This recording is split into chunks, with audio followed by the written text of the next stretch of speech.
السلام علیکم. کیا حال ہے جناب؟ ٹھیک ٹھاک ہے؟ طبیعت ٹھیک ہے؟ ابھی تو موضوع بھی ختم ہو گئے ہیں. جو موضوع ہیں اس پہ بات کرنا ممکن نہیں ہے. بات یہ ہے کہ ٹرانسپورٹ کے جو کرائے ہیں ان میں جو اضافہ ہوا ہے اس کے اوپر تھوڑی سی بات کر لیتے ہیں. ویسے باتیں کرنے کے لیے تو اس ملک میں بہت کچھ ہے،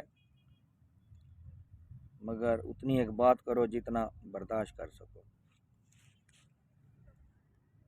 بات یہ ہے کہ ملتان سے کراچی، ملتان سے کوئٹہ، ملتان سے پنڈی، جو سابقہ دور میں عمران خان کا دور نہیں کہیں گے، سابقہ دور کہیں گے، اس سے 2 گنا سے بھی بڑھ گئے ہیں. چلو جی، ڈیزل پٹرول مہنگا ہوا، یہ بڑھ گئے. ظاہر ہے انہوں نے بھی خرچے عوام سے ہی نکالنے ہیں. جتنا ٹیکس بڑھے گا، جتنے چیزوں کے ریٹ بڑھیں گے تو گھر سے تو کوئی بھی نہیں لگائے گا، ظاہر سی بات ہے. مگر بات یہ ہے کہ 20 روپے جب ڈیزل بڑھتا ہے تو رات کو کرایہ بڑھ جاتا ہے، اور جب 40 روپے سستا ہو جاتا ہے پھر خاموشی چھا جاتی ہے، 1 روپیہ کم نہیں ہوتا. اور مزے کی بات ہے کہ یہ پوچھنے والا کوئی نہیں ہے. ڈیزل سستا ہو گیا 2 دفعہ، 1 روپیہ یا 20 روپیہ یا 15 روپیہ، اس کی وضاحت میں نہیں جاتے.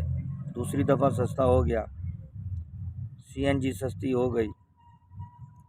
کرایہ 1 روپیہ نہیں سستا ہوا تو کیا ہمارے ملک میں کوئی بھی اس عوام کا خیر خواہ نہیں ہے اعلیٰ عہدوں پر کہ اس چیز کا نوٹس لیں؟ اچھا، مزیداری یہ ہے کہ ہم لوگ اتنے بے حس ہو گئے ہیں اور اتنے ہی اوپر کے مالوں میں ہمارا پیٹ بھر رہا ہے کہ نیچے عوام کس طرح مر رہی ہے، کس طرح پس رہی ہے، اور کون کون ان کا گلا کاٹ رہا ہے، اس سے ہمیں کوئی غرض ہی نہیں ہے.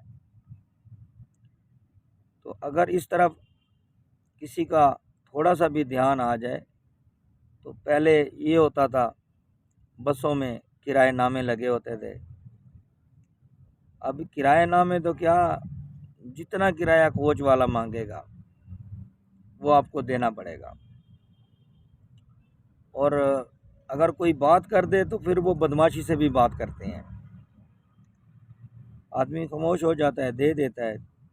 ان کے اوپر ظاہر ہے کوئی عہدیدار تو ہوں گے، مگر ان کو خرچہ مل جاتا ہوگا، پھر ان کے پاس ٹائم بہت کم ہوتا ہے.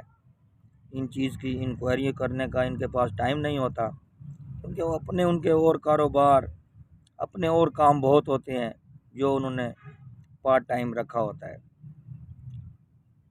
اور دوسری چیز یہ ہے کہ سابقہ دور میں، پھر میں خان صاحب کا دور نہیں کہتا، سابقہ دور میں ملتان سے کوئٹہ کا کرایہ 1000 روپیہ تھا. ملتان سے کوئٹہ کا کرایہ 1000 روپیہ تھا. وہ کون سی قیامت آ گئی ہے اور کتنا ایک ڈیزل مہنگا ہو گیا کہ کرایہ 2500 روپیہ ہو گیا ہے. اور پھر ڈیزل سستا ہونے کے باوجود 1 روپیہ بھی کرایہ کم نہیں ہوا. اور کراچی روٹ پر اس سے بھی زیادہ آگ لگی ہوئی ہے. تو خدا را وہیں سے آپ ریلیف نہ دو، آپ ریلیف بالکل نہ دو عوام کو. یہ دیکھ رہو کہ کوئی ناجائز اگر ڈاکہ ڈال رہا ہے، آپ کے ٹیکس کی طرح ہم سے وصول کر رہا ہے، ٹھیک ہے. اگر آپ کے ٹیکس سے زیادہ ہمارا گلا کاٹ رہا ہے تو خدا کے لیے تھوڑا سا اس طرف ہماری طرف بھی دھیان دے لو. چلو زیادہ باتیں بھی نہیں کرتے، اتنا تو اب ہم کا حق بنتا ہے کہ ہم سفر اگر 1500 کا کر رہے ہیں اور کوئی ہم سے 2500 وصول کر رہا ہے تو اس کے اوپر کم از کم، زیادہ دور نہیں ہے، ملتان اڈے پہ چلے جائیں، کوچوں والا اڈا ہے، کراچی اڈے پہ چلے جائیں، 6 اڈے بنے ہوئے ہیں. صرف جا کے آپ اپنی ایک ٹکٹ بک کرائیں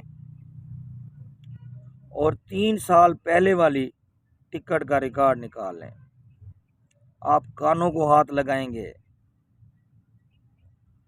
اور یاد رکھیں کہ یہ جس کی ڈیوٹی ہے اگلے جہان ہر آدمی نے اس کا گربان پکڑنا ہے جو فالتو پیسے دے رہا ہے، کیونکہ یہ ذمہ داری ان کی ہے اس کے اوپر عمل کرانا کہ 3 سال پہلے جو کرایہ 1000 روپیہ تھا آج وہ کرایہ 2500 کیوں ہے. اگر ڈیزل ڈبل بھی ہو جائے پھر بھی 1000 کی بجائے 2000 ہو جاتا، تو 1000 والا کرایہ 2500 روپیہ کیسے ہو گیا؟